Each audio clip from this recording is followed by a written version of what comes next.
Pour aller plus loin dans les menaces que font peser l'Iran et son proxy, le Hezbollah et les djihadistes de Daesh Al-Qaïda sur le Maroc, au sein même du Polisario, regardez ce reportage exclusif pour Défense, préparé par Jean Paulnay.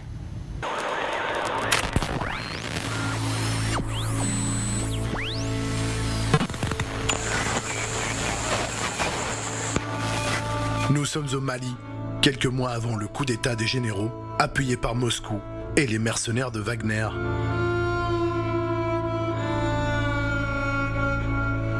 Dans cette vaste zone, les menaces s'accumulent et depuis l'opération Serval, puis Barkhane et enfin Takuba, la France et l'Europe ont entraîné les armées locales du G5 Sahel à faire face à toutes les formes de terrorisme. Inspirés des méthodes américaines et surtout israéliennes, nous suivons ici un groupe de soldats qui jouent les terroristes locaux, quelques hommes, un lance-obus, des déplacements rapides.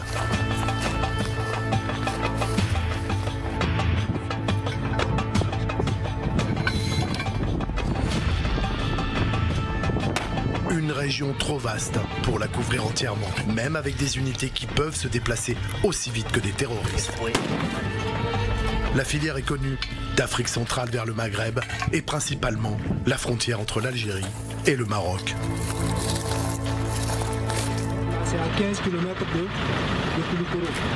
Donc après avoir détruit les éléments de tête ennemis, donc les commandants d'unité recevront l'ordre d'aller détruire la Katiba ennemie qui est repérée à Dubaï. Et là, ça sera une manœuvre dynamique. On va quitter la position défensive, faire maintenant de défensive. Car le problème est ailleurs. Si les groupes terroristes et les trafics pullulent, la cocaïne, quant à elle, arrive par avion ou bateau depuis l'Amérique du Sud grâce au réseau du Hezbollah et de leurs alliés locaux, le Front Polisario et l'Algérie. Un trafic qui permet d'acheter des armes sur le continent et doper ainsi l'idéologie de la junte algérienne, comme le démontre le docteur Bamba Gaye dans ce rapport.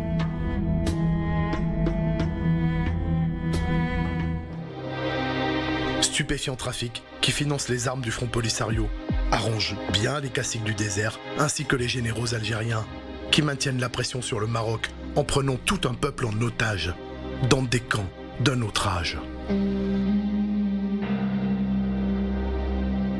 Pendant des années, le pacifique royaume du Maroc a été visé par les islamistes, les séparatistes, l'État islamique et toute une flopée d'hommes financés, de près ou de loin, par Alger et Téhéran.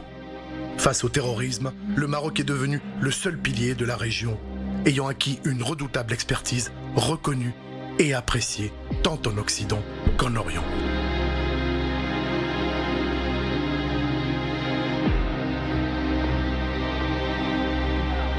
Pourtant, la menace est terrible. L'Iran joue sa guerre par procuration en envoyant les membres du Hezbollah dans la région.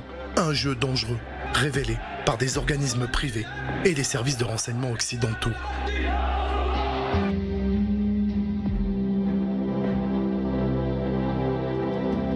Voici Amir Moussaoui, l'ancien attaché culturel de l'ambassade d'Iran à Alger.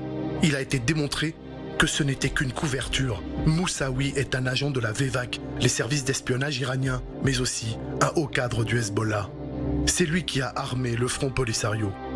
Des démentis qui ne valent plus rien face aux preuves cumulées sur son réseau dans les camps du Polisario.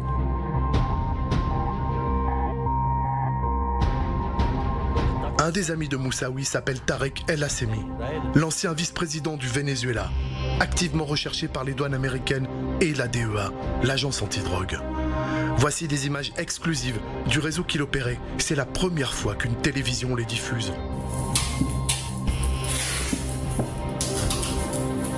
Ici, un de ses collaborateurs compte des piles de billets, des millions qui serviront à financer l'influence de l'Iran et du Hezbollah au Sahel.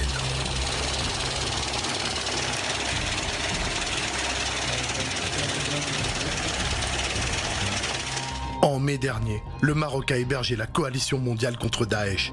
En parallèle, aujourd'hui, plusieurs pays prennent conscience de la menace du Hezbollah, de la Russie et surtout des mercenaires de Wagner qui déstabilisent la paix dans la région. Le ministre marocain des Affaires étrangères, Nasser Bourita, a rappelé que le djihadisme a fait quelques 30 000 victimes au cours des 15 dernières années.